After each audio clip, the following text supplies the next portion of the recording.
Alors merci pour votre accueil, merci pour vous d'être déplacé avec ce temps épouvantable là. Et surtout, effectivement, on constatait qu'il n'y avait pas beaucoup d'hommes, et je pense qu'ils sont tous, pas encore, mais dans quelques minutes, ce qui est pour nous terrible, ce qui est pour nous difficile. Donc on est vraiment venu avec la boule au ventre, mais nous sommes là. Voilà, la balle est pour... Monsieur Léré, c'est un plaisir et un honneur pour moi de faire ma première interview d'auteur avec vous. Attaché culturel à Téhéran, professeur d'histoire, ancien élève de l'ENA, magistrat de Chambre régionale des comptes Aquitaine, directeur dans le secteur bancaire, directeur général des affaires culturelles à la ville de Bordeaux, consultant en management et stratégie développement d'entreprise. Vous êtes également l'auteur ou co-auteur de plusieurs ouvrages thématiques.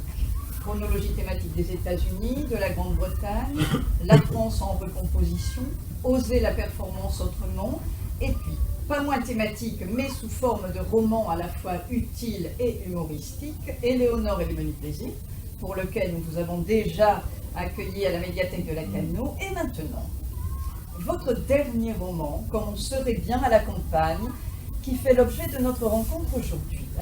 Souhaitez-vous parler plus en détail de votre passionnant parcours multifacette pour les lecteurs qui ne vous connaissent pas? Et merci, écoutez, je suis très heureux d'être le premier à subir votre interview. Ah, super, merci. Ce n'est pas tellement le terme, mais à agrémenter le propos. Voilà. D'abord, merci d'être là, merci de nous accueillir à la médiathèque de la Cano. Je suis très heureux aussi qu'Éric soit ici pour vous parler de ce métier très peu connu et pourtant si essentiel d'éditeur, qui est un métier compliqué, qui est un métier qui est aussi contraint par des problématiques économiques. Et il fait un travail magnifique sur justement le patrimoine, sur les traditions, sur l'art de vivre. C'est très important, l'art de vivre de notre région, qui est même est une région très fertile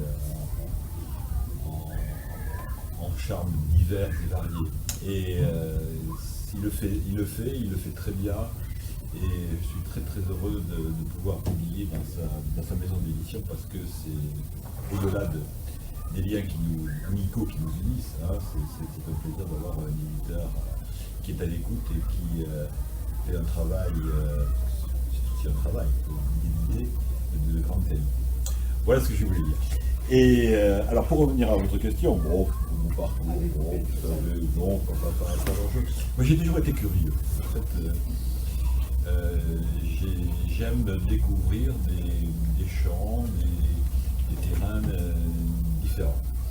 C'est pour ça que j'ai eu, dans ma longue carrière, je suis à la retraite maintenant, mais j'ai eu plusieurs domaines d'intervention, que ce soit, j'ai été sous-préfet, j'ai été magistrat financier, j'ai été banquier, j'étais directeur général des affaires culturelles de Bordeaux.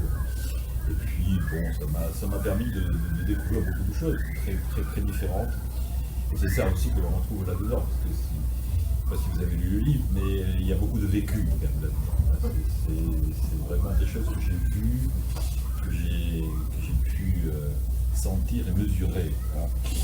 Et voilà, donc c'est un peu, quand on est au crépuscule de sa vie, il faut aussi savoir regarder derrière soi et dire voilà, qu'est-ce que je peux retirer de ces expériences multiples que j'ai traversées. Et ce qui est là, qui était moins dans Éléonore, le précédent roman, mais qui est plutôt inscrit dans cet ouvrage. Après donc nous avoir régalé avec le roman Éléonore et les menus plaisirs, à la lecture duquel moi j'ai déduit que les meilleures cuisinières sont les meilleures amoureuses, vous nous réjouissez avec votre dernier ouvrage, Comme on serait bien à la campagne, portrait désopilant de la France périphérique, satire décapante de l'administration, avec pour fil conducteur la corruption à tous les étages. Tout va pour le mieux dans le meilleur des mondes, dans l'arrondissement de Ruffignac. Paisible est son histoire, au cœur du territoire de Haute-Vibourg, situé quelque part au fin fond des montagnes du sud-ouest. Il est peinard, Alexandre Parangouin, sous-préfet de Ruffignac. C'est la belle vie, rythmée par la bonne chère, la serviabilité de sa maîtresse, la convivialité et les petits arrangements entre amis, dont certains notables à la moralité très approximative. C'est la Dolce Vita, jusqu'au jour où une série de contrariétés vient de malmener la sérénité d'Alexandre Parangouin et de ses concitoyens. 3 inspecteurs envoyés par Bruxelles débarquent pour vérifier la bonne utilisation des subventions européennes, l'injonction préfectorale de régenter la chasse à la palombe, la fermeture envisagée de l'hôpital dont les employés sont plus nombreux que les malades, la grève du personnel de l'entreprise régionale Cochonoc, une alerte à l'épidémie, bref. Le voile d'insouciance se déchire au point que le petit paradis devient très vite un enfer. Sous couvert de fiction, votre roman cruellement d'actualité est une analyse sociologique pointue, servie par une écriture aussi élégante qu'efficace et un humour à la fois corrosif et subtil. Il s'agit d'une mine de révélation. Jean-François Lérêté, votre intention était-elle de toucher un plus large public par le biais du genre roman plutôt que par le biais du genre essai, afin de mieux sensibiliser aux nombreuses thématiques, ou est-ce un compte rendu caricaturé d'observations faites au long de votre carrière, avec l'art de la dérision que vous maniez avec brio? Oui, l'essai, je l'ai déjà pratiqué il y a longtemps. C'est intéressant de faire d'écrire. Bon, il me paraissait plus amusant, d'abord pour moi, d'écrire un roman parce que on a quand même beaucoup de liberté et un champ d'action presque démesuré. Et puis je vous avouerai que je suis un peu ennuyé par le roman tel qu'il se pratique aujourd'hui. Tout est sinistre là-dedans. La plupart des romans qu'on lit, j'en lis de moins en moins parce que ça m'ennuie. Et puis ça me chagrine d'une certaine façon. Bon, s'il n'y a pas des meurtres, des incestes, des viols, des suicides, tout ça, le roman me paraît pas sérieux. Et donc j'ai eu envie de faire quelque chose qui soit drôle. Voilà. Parce que je trouve que c'est en faisant rire souvent qu'on fait réfléchir. Alors les sujets sont graves, mais bon, il faut les traiter de manière plutôt drôlatique. Et c'est très réussi. Merci. Je me suis beaucoup amusée. Merci. C'est un peu le but, c'est même tout à fait le but, hein, c'est-à-dire de faire rire et d'amener à réfléchir sur un certain nombre de choses qui sont sous nos yeux. Hein, c'est la France d'aujourd'hui, hein, c'est celle que l'on voit. Alors c'est d'autant plus amusant que j'ai écrit disons, la trame de ce roman il y a assez longtemps, il y a une dizaine d'années. Et puis je l'avais laissé, je suis un peu paresseux, je n'ai pas envie de le reprendre, de le tailler. Vous savez, comme le sculpteur, il faut un livre, ça se taille, ça se fignole. Donc je l'avais laissé comme ça. C'est mon épouse qui est là, qui l'a dit, il ne faut pas le laisser, il faut en faire quelque chose. Alors, vous savez comment sont les épouses, souvent elles sont une force de coercition tout à fait remarquable. Et donc je l'ai repris. Mais en fait, je parle de cette révolte qui ressemble beaucoup à la révolte des Gilets jaunes, mais ça n'existait pas du tout. Je parle de pandémie, ça n'existait pas du tout. Par contre, la corruption existait, ça continue à exister, il n'y a aucun doute là-dessus. Et donc, un livre prémonitoire. Oui, un petit peu, mais je sentais qu'il y avait dans cette société française, et en particulier à la base, il y avait tout un ferment de révolte qui était là, et pour l'avoir beaucoup parcouru, cette France, je dirais cette France, on appelle ça France périphérie, mais je dirais la France des terroirs, hein, la France des villages, la France des fermes, la France de la terre, de la glèbe. Hein. Je sentais qu'il y avait là quelque chose qui pouvait exploser à tout moment, et la révolte des chasseurs qui va bien au-delà de la révolte des simples chasseurs en est tout à fait un exemple et un symbole. Voilà donc comment je suis arrivé à éclaircir cela. afin de poser le ton de la situation et le ton du livre, Marie-Françoise, présidente de l'association culturelle, va nous lire le mail de Charlotte Fielding adressé à sa mère. Alors Charlotte est consultante du cabinet conseil Arthur et Arthur en mission pour audit et développement de la société Cochonoc, qui a un rôle central dans le déroulement de notre histoire. À toi, Marie-Françoise. Hello, Mum. Hello from Rufinia. Tu n'as sans doute jamais entendu parler de cet endroit. Moi non plus d'ailleurs avant de débarquer ici. J'ai l'impression de faire un voyage dans le temps. Very different from my life's mission pour Arthur et Arthur à Shanghai. Voilà une semaine que je suis arrivée dans ce trou perdu. Inutile de te dire que je me sens a bit lost. Un peu perdu. Mon patron m'a envoyé conseiller un marchand de cochons qui veut devenir un businessman. Tu verras, il vend du porc écologique des Pyrénées qui vient en fait de Chine et des fermes industrielles de Hongrie. Il trafique tout, les factures, les installations techniques, les demandes de subventions et les déclarations de TVA. Il aime les grosses voitures et les grosses poitrines. Mrs. Thatcher aurait du fil à retordre avec les Français. Elle aurait eu beaucoup de mal à leur expliquer qu'il n'est pas convenable de prétendre voyager en première classe avec un billet de seconde. Les gens que je rencontre s'intéressent beaucoup plus à la façon de dépenser l'argent qu'au moyen de le gagner. Very exotic to me. J'ai dû hériter cela de ma grand-mère méthodiste. J'ai l'impression que les Français, du moins ceux que j'observe ici, ont peur de tout, de leurs voisins, du chômage, des étrangers, de l'avenir. Alors, ils se recroquevillent derrière les murs de leur maison en pestant contre l'univers entier. Je crois bien que leur ligne Maginot n'était pas un accident d'histoire. Ta Charlotte qui t'aime, embrasse, dédie pour moi, Charlotte. Alors Charlotte, qui représente la Grande-Bretagne et la perfide Albion, porte un regard accablant sur nos mœurs. Pensez-vous que nos voisins, en vérité proches, lointains, voient notre pays comme une France en décomposition? Pour faire référence à votre ouvrage de 2006, La France en recomposition, avez-vous l'espoir que la génération montante redorera notre blason? Oui, Charlotte, c'est la représentante de la mondialisation. La société, les consultants qui dans un cabinet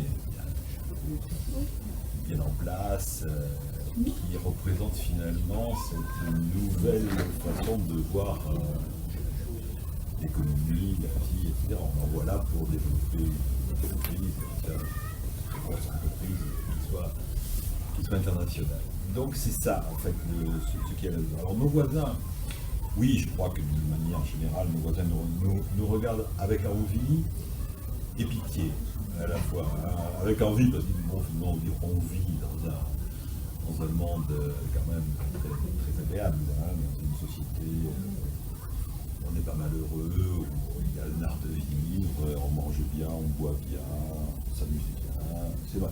Et pitié parce qu'ils voient aussi que nous sommes un pays qui a beaucoup de mal à embrayer sur la modernité, à faire les réformes qu'il faut. Vous voyez, on a élu il y a 5 ans un président qui devait faire beaucoup de réformes et qui n'a pas fait beaucoup. Vous voyez, parce qu'il y a des blocages, il y a des blocages, il y a toutes sortes de choses. Et moi, dans le cours de ma vie, j'ai eu à affronter cela, c'est-à-dire la difficulté à faire passer tout ce qui peut changer, quoi.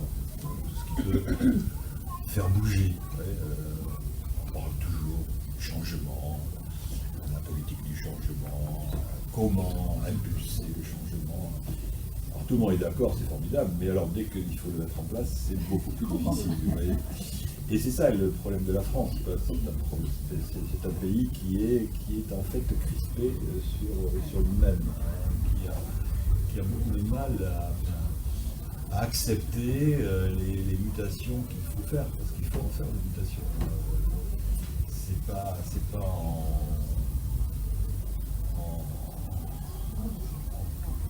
développant des idées creuses qu'on peut arriver à faire bouger les choses. Quand on voit la campagne électorale actuellement, on ne voit pas grand-chose de très émouvant. Chacun y va de son catéchisme. Et on le voit partout, ça, à tous les niveaux. On le voit dans les entreprises, on le voit dans l'administration, on le voit partout. C'est-à-dire que cette espèce de peur de ce qui peut venir bouleverser les équilibres. Voilà, c'est ça. Et moi j'ai toujours été, ça fait 40 ans quoi, que je suis un peu effrayé par ça, quoi, de voir ce pays s'enfoncer dans une sorte de léthargie, hein, de forte léthargie. On le voit dans tous les domaines. Il y a peu de pays qui ont des déficits comme nous les avons. Pas seulement le déficit du budget, le déficit du commerce extérieur, le déficit des retraites, le déficit de l'unité, le déficit partout. On vit à crédit.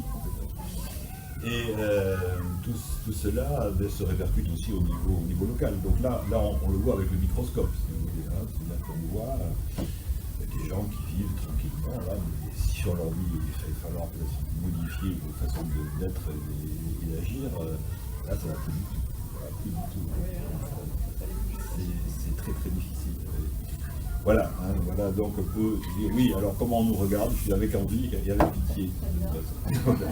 Parlons maintenant de votre sens hors du commun de la caricature. Parmi votre jubilatoire galerie de portraits, le choix n'était pas facile pour en sélectionner quelques-uns. Il y a celui bien gratiné d'Albert Flaconnier, le préfet de Haute-Bigourde, psychorigide et adepte inconditionnel du formalisme. Extrait d'extrait. Flaconnier appartenait à cette part de la population qui se lève triste et se couche courroucée. Voûté, le visage cireux, des cheveux jaunes virant sur le gris dont la texture rappelait un tampon-gex en fin de carrière, visiblement tout l'ennuyait. Dans ces rares moments de rêverie, Albert Flaconnier imaginait avec de voluptueux frémissements l'irruption soudaine d'une catastrophe propre à démontrer à la terre entière sa capacité à venir promptement à bout de cataclysmes en tout genre. Mais rien pour venir réchauffer l'horizon glacé de sa mélancolie dans ce bled paumé au fin fond de territoires assoupis. Rien qu'un désert des tartares gascons. Faut-il endosser un tel costume psychologique pour accéder à la fonction de préfet, ou est-ce la fonction qui formate la psychologie de l'individu? Flaconnier, je l'ai rencontré, bien sûr. Moi, j'ai rencontré pas mal de préfets dans ma vie, et c'est vrai qu'il y a quand même un cadre psychologique qui reste. Moi, j'aurais pu être préfet en sortant de l'ENA, mais j'ai jamais voulu, d'abord parce que mon épouse ne voulait pas que je sois préfet. Et une excellente raison d'ailleurs, tout à fait irrémédiable. Et ensuite parce que je trouvais quand même que le corps préfectoral était rempli de gens un peu particuliers quand même. Vous avez les psychorigides comme ça, hein. Il y en a pas mal qui sont des adeptes de l'ordre, du classement, qui n'ont aucune forme d'humour, hein, de fantaisie. De fantaisie. Et vous avez qui sont des fanatiques du pouvoir, qui exercent ce pouvoir, qui l'exercent avec force. Souvent, c'est des gens qui ont des problèmes personnels et qui viennent disent je vais pouvoir enfin résoudre mes problèmes en manifestant ma puissance. Et donc il y a comme cela des personnes qui aussi très bien, hein, très bien. Mais il y a quand même globalement une propension, hein, je dirais, à se comporter comme ça. Et Flaconnier, alors qui est le type du psychorigide, oui, totalement psychorigide. Ah oui, c'est le type même du psychorigide. Mais celui-là, je ne dirais pas qui c'est, mais en fait, je l'ai rencontré. Oui. On ne va pas citer de nom. Non, pas de nom, mais qui sont d'ailleurs de bons préfets, d'ailleurs, quelquefois, parce que, bon, ils appliquent, ils obéissent, ils appliquent, ils font obéir. Voilà. Mais bon, voilà, c'est ça que je vois le bon administrateur. Il y a aussi Stanislas, chargé de mission, le stagiaire sorti frais et moulu. de l'ENA, qui découvre les Français des territoires comme ils découvriraient les habitants d'une autre planète.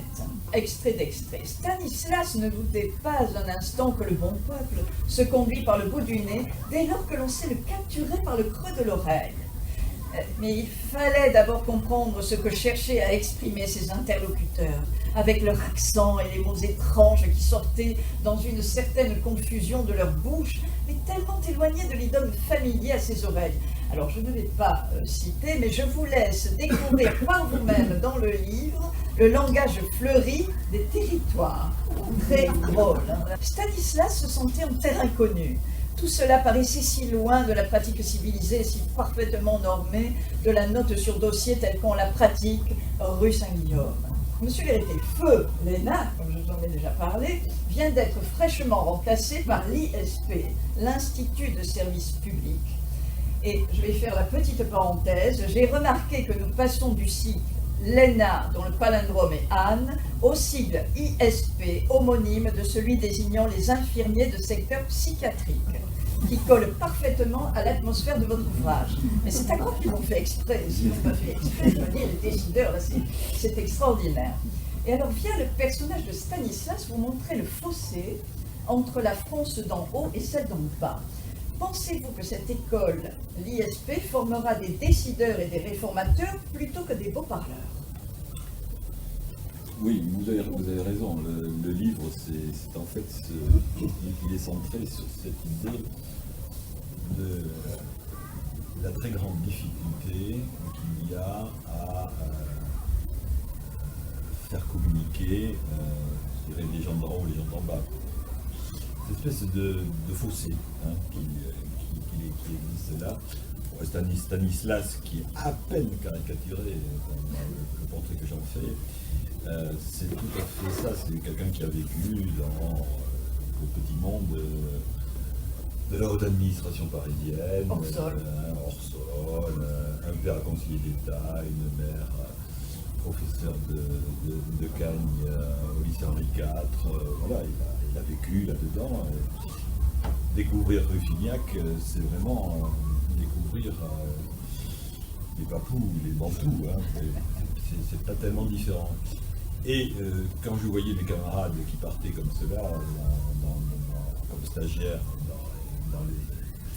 dans les campagnes, c'était un peu ça, quand même. Ouh là là, je vais trouver des ploucs, des dérives. Alors, est-ce que la nouvelle école changera? Je pense pas. Non, c'est vrai que ça ira. On change les signes, en fait. Voilà, c'est un changement de nom. Le fond de la question reste la même. Et le fond de la question, qu'est-ce que c'est? C'est la très grande difficulté de faire parler, de faire comprendre, de se faire comprendre entre les uns et les autres. Moi-même, il y a une part d'autobiographie là-dedans. Je me souviens très bien un jour que j'étais en stage de l'ENA, dans une terre lointaine, et un peu désolé. Et le préfet m'avait dit, est-ce que vous pouvez aller faire un petit discours là? Il y a les élèves d'une promotion de CAP qui sortent, qui font une fête, est-ce que vous pouvez y aller représenter le préfet? Donc j'y vais, puis je fais un petit speech comme ça.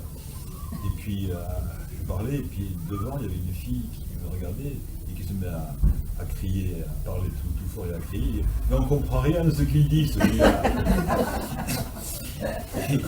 Et là je me suis rendu compte que mon langage avait besoin de se mêler un peu à celui des interlocuteurs. Donc oui, moi-même le premier, je me plains de coupable pour cela.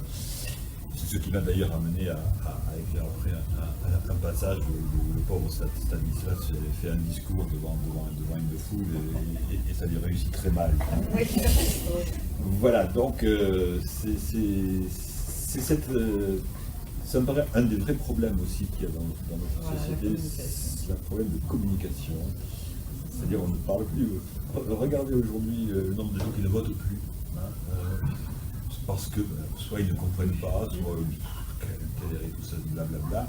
voyez, il n'y a plus. Avant, il y avait une vie politique, les gens allaient, ils avaient des syndicats, ils avaient des partis, ils avaient des associations, ils avaient tout ça. Et maintenant, chacun est chez soi, regarde et sur son ordinateur, ou sur son téléphone portable, regarde Netflix, puis voilà.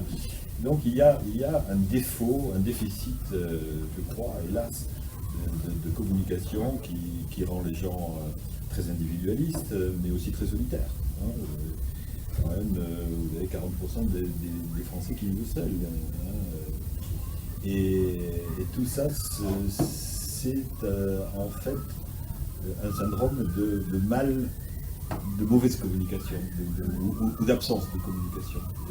On ne se parle plus, on ne communique plus. Et ça ouvre la voie au populisme, ça ouvre la voie à ceux qui emploient un langage beaucoup plus simple, beaucoup plus compréhensible à tous, beaucoup plus aussi pauvre Et quelquefois. paradoxalement, alors qu'il n'y a jamais eu autant de moyens de communication. Un déficit de communication avec des moyens qui sont Oui, pléthores. mais c'est pas des bons moyens. Les réseaux sociaux, je dirais que ça encourage ce qu'on appelle les passions tristes. Hein. C'est plutôt la haine et la méchanceté, l'attaque personnelle, ad hominem. C'est pas des choses qui favorisent, je dirais, la relation empathique. Hein, mais au contraire, c'est une relation très... Voilà, les outils sont mal utilisés. Oui, c'est ça. Oui, ils existent, mais ils sont mal utilisés. Voilà. Voilà. Pour l'instant, on ne sait jamais, peut-être un jour. Et il y a le maire Cyril Lalouche, dépourvu d'une quelconque conviction, le credo du maire se résumait à promouvoir le progrès social et à faire barrage à l'extrême droite, ce qui, tout bien considéré, n'engage pas à grand-chose. Ennemi déclaré du populisme, mais adepte avisé de ses méthodes, Lalouche avait compris que le succès d'une carrière politique consiste à satisfaire, sinon devancer, les revendications diverses et variées de chaque catégorie de citoyens électeurs. Faites-vous passer ici le message que la politique se limiterait aujourd'hui à préserver la paix civile, en essayant de satisfaire un peu tout le monde au gré des mouvances, et donc personne au final. Et en serions-nous arrivés là, à la veille des élections présidentielles, qui fait que votre livre tombe à pic et à pic que Oui, je pense que oui. Hélas, oui, je crois, oui. Il faut d'une part assurer la sécurité des gens, qu'ils soient tranquilles, et puis d'autre part, il faut leur donner de quoi survivre. Et une chose très, très intéressante qui s'est passée ces dernières années, l'invention du chèque, du chèque qui tombe comme ça, un chèque. L'énergie est chère, on fait un chèque, l'inflation, on fait un chèque, les frais hospitaliers sont chers, bon, on donne des assurances. C'est-à-dire qu'on est passé d'une société où chacun devait gagner ce qu'il voulait avoir, à une autre où on se retourne vers l'État en disant alors qu'est-ce que vous faites, c'est très amusant. Il y a les prix augmentent, il y a de l'inflation, et l'État, le gouvernement dit aux entreprises augmentez les salaires. C'est pas son business. Lui, il faudrait peut-être qu'il commence à augmenter les salaires des fonctionnaires aussi. Ce qui se garde bien de faire, parce que le plus gros employeur en France, c'est pas LVMH ni EDF, c'est l'État. Hein. Vous voyez, donc on est dans une espèce de comédie comme cela, avec des mots qui ne représentent pas tellement la réalité des choses. Voilà. Alors voilà, donc oui, et la louche, c'est aussi un peu la corruption, parce que ça existe, la corruption, il ne faut pas se mettre un pudique bandeau devant les yeux. Hein. Alors ça existe moins qu'il y a quelques années. Oui, parce qu'on a quand même retiré. Il y a plus de surveillance. On a resserré. Et il y a 30 ans, il y a 20 ans, il y a 30 ans, j'étais à la Cour des comptes à l'époque, c'était quand même presque la règle générale, quoi. La petite corruption, des accommodements, des arrangements, et puis la grosse corruption aussi. Mais ça existe toujours, je dirais, 1% des élus qui ne sont pas des gens d'une probité absolue. Il y a peut-être plus de gendarmes aujourd'hui, il y a plus de Oui, moyens de vérifier. il y a peut-être. plus de moyens, Sinon, il n'y en aurait peut-être pas autant. Oui, il y en aurait sans doute autant, oui, mais vous savez que dans les classements internationaux de la corruption, la France arrive très loin. Très, très, très, très loin. Elle est très loin des pays scandinaves, très loin de l'Allemagne, très loin de ça. On est un peu pays en voie de développement. Il faut le savoir. Oui, oui, c'est Alors intéressant. bon, ça s'est amélioré, c'est beaucoup moins grave que c'était il y a quelques années, mais ça reste assez endémique. Votre roman montre l'effet boule de neige d'une montée en puissance du mécontentement général. Les esprits s'échauffent à mesure que les événements s'emballent, prémisse d'une révolution des territoires dont personne au final ne comprend plus ni les tenants ni les aboutissants, comme c'est le cas dans beaucoup de pseudo-révolutions. Vous dites que vous ne vous êtes pas inspiré des Gilets jaunes, mais alors les territoires semblent, en dehors des grandes métropoles, semble être la France est un vivier de territoires assoupis. Est-ce que vous pensez que seule la fermeture du robinet à subvention peut réveiller ces territoires par l'insurrection? L'insurrection, elle est sous-jacente. Hein, elle est là, il faut... Alors pour la réveiller, il faut quelque chose, quoi. Voilà, ça a été le prix de l'essence, avec les gilets jaunes. Là, c'est l'introduction de la chasse à la palombe dans l'école. Se douter du drame que ça peut causer. Ça peut être d'autres phénomènes. Mais il y a Le pass sanitaire en ce moment. le pass sanitaire maintenant, avec les camions qui veulent envahir Paris. Donc il y a une violence, c'est une chose qui est assez frappante. Autant, oui, c'est assoupi, on est dans un pays assez assoupi quand même, hein.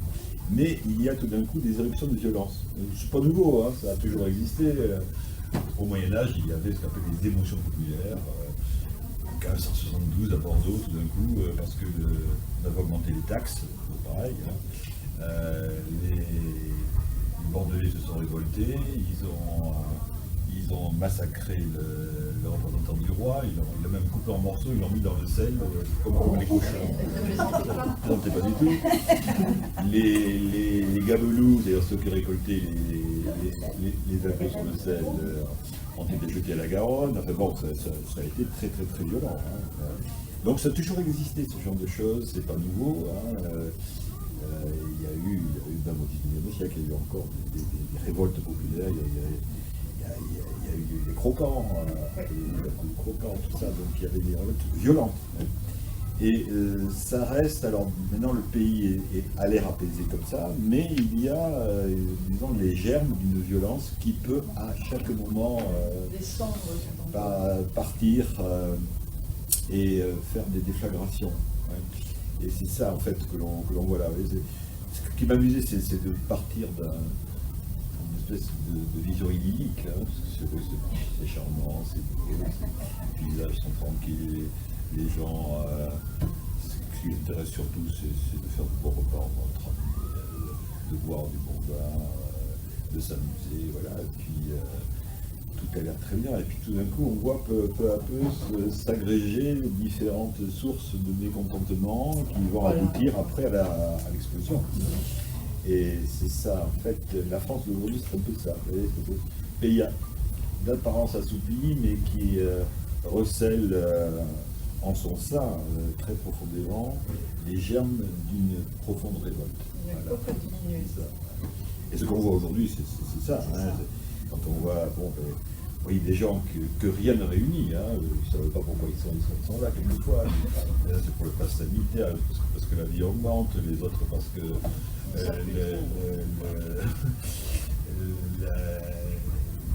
les retraites ne sont pas assez élevées, les autres parce qu'ils paient trop de charges. Voilà. C'est un mélange total de confusion, de revendications, et de revendications souvent haineuses. On attaque ceux qui en sont les causes. gouverner aujourd'hui est quelque chose d'impossible. On n'est pas loin de à la lanterne. Très difficile. C'est très difficile de gouverner un pays, quel qu'il soit. Mais c'est pas seulement un pays. J'étais conseiller aussi en management. Une entreprise, c'est très compliqué aussi. Avant, vous aviez, on ordonnait et ça se faisait. Maintenant, ben non, il faut des protocoles, il faut prévoir, il faut annoncer, il faut informer, il faut persuader, parce que les gens ne font pas des choses comme ça de manière naturelle. Il faut leur dire pourquoi on le fait, comment on le fait, qu'est-ce que ça va changer pour eux, qu'est-ce que ça ne va pas changer. C'est tout un ensemble d'éléments qu'il faut prendre en compte qu'on ne prenait pas en compte autrefois. Donc diriger devient très difficile, très compliqué. À l'origine de la grogne ruffignacaise, il y a entre autres adversité l'arrivée inattendue de 3 inspecteurs envoyés par Bruxelles, faisant de nombreuses victimes, condamnés à reverser des sommes considérables dans les caisses de l'Union européenne, fortement accusés de radinerie. Parmi ces 3 inquisiteurs redoutables, le pire de tous est Wilfried Azevedo, le chef. Sa description. Le curieux carambolage de son nom et de son prénom, Wilfried Azevedo, avait pour origine la rencontre furtive d'un ovocyte prussien désœuvré et d'un spermatozoïde brésilien qui passait par là. Le mélange inopiné des gènes de la Samba et de ceux du pas de loi avait produit une sorte d'OGM cosmopolite et vaguement humanoïde. Cette préfiguration de la mondialisation en marche n'avait éprouvé aucune difficulté à réussir le concours d'accès à l'administration européenne. C'est un épisode de votre récit qui illustre bien les victimes condamnées par la radinerie de l'Union européenne. Il s'agit du voyage d'études à Marrakech, à l'initiative du président du syndicat intercommunal, en vue d'examiner sur place l'expérience marocaine du traitement des déchets ménagers. 15 maires, leurs compagnes et leurs secrétaires de mairie étaient de l'expédition. Alors, au moment de l'épluchage des comptes par l'inspecteur terroriste Azevedo, le président du syndicat intercommunal essaie en vain de persuader l'inspecteur de la pertinence du projet de son utilité écologique, mais ne l'écoutant que d'une oreille distraite, l'inspecteur compulsait les factures annexes. Voici l'extrait.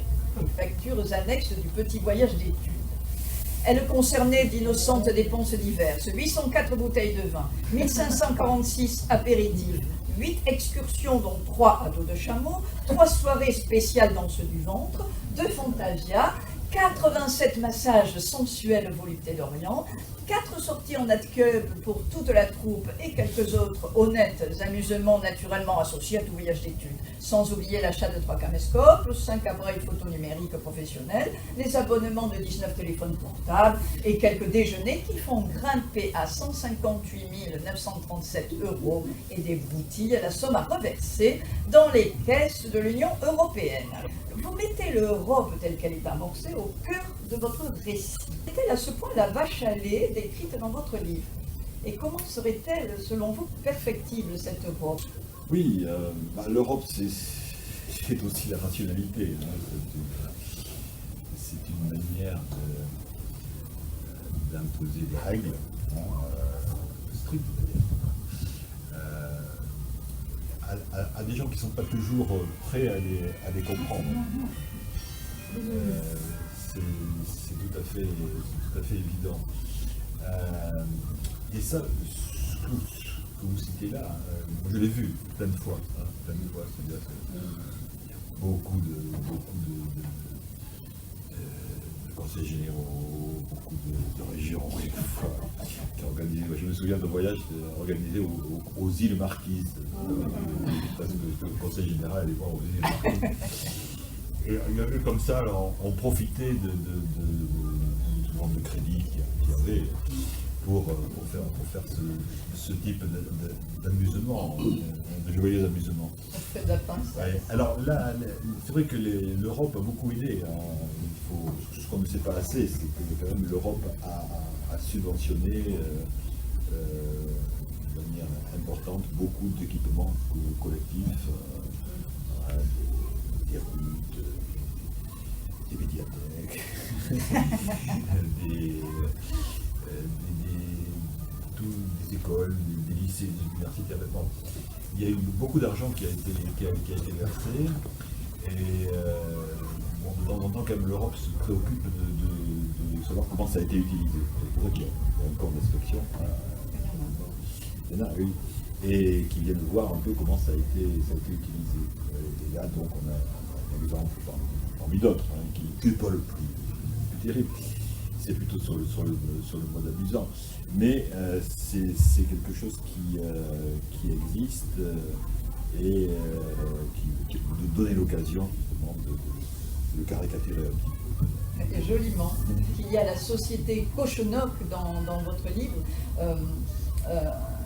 C'est l'axe autour duquel tourne un peu votre histoire, ce qui résumait la philosophie du label Cochonoc à cochon heureux, jambon et saucisson délicieux. Alors, derrière la vitrine Cochonoc, bien sûr, l'entreprise est loin d'être socialement, écologiquement et idyllique. Elle surfe sur les tendances sociétales du moment tout en étant en totale contradiction avec les dites tendances. Et selon vous, Monsieur Lérité, l'entreprise peut-elle changer la société ou est-ce la société qui fait évoluer l'entreprise? L'entreprise peut changer la société, ça c'est difficile. Oui, c'est pas tout à fait sans rôle non plus. Est-ce que la société change l'entreprise? Oui, bien sûr. La société est en prise avec l'entreprise en permanence. Quand on parle d'individualisme, l'individualisme se ressent dans l'entreprise. Quand vous avez aussi une grande difficulté à accepter l'autorité, de plus en plus grande, soit à l'école, c'est aussi dans l'entreprise. Donc l'entreprise et la société ont des interférences très, très fortes. Alors Cochonoc, oui, le patron de Cochonoc, c'est quelqu'un que j'ai bien connu aussi. Mais ce sont des gens qui, eux profitent, si vous voulez. Il y a ceux qui subissent et puis il y a ceux qui profitent de la situation. Le maire profite en se faisant offrir de généreux bakchiches, mais le chef d'entreprise profite aussi de l'écologie, de la mode écologique, pour dire, voyez, voilà, les cochons vivent en liberté, ils sont heureux, ils sont... Il y en a 2 ou 3, voilà. c'est juste une vitrine, et puis derrière, il fait venir ces carcasses de cochons de Roumanie, de Hongrie et de Chine. Donc, ce sont des choses qui existent, bien sûr. Moi, ça m'ennuie, le bio, si vous voulez,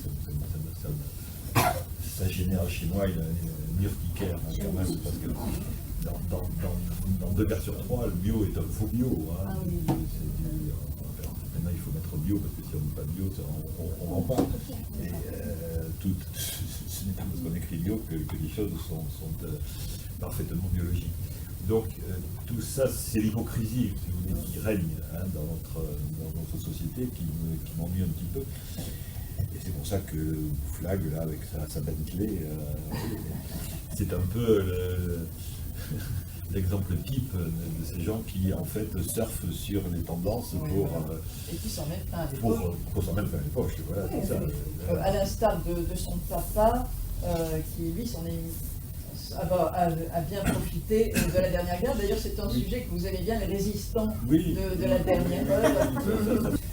Oui, mais ça c'est un peu familial, parce que moi j'ai une famille de résistants et de vrais qui, en 1944, sont partis, n'ont jamais été demandés des médailles et autre chose. Alors que ceux de 1944, ceux-là, on les connaît.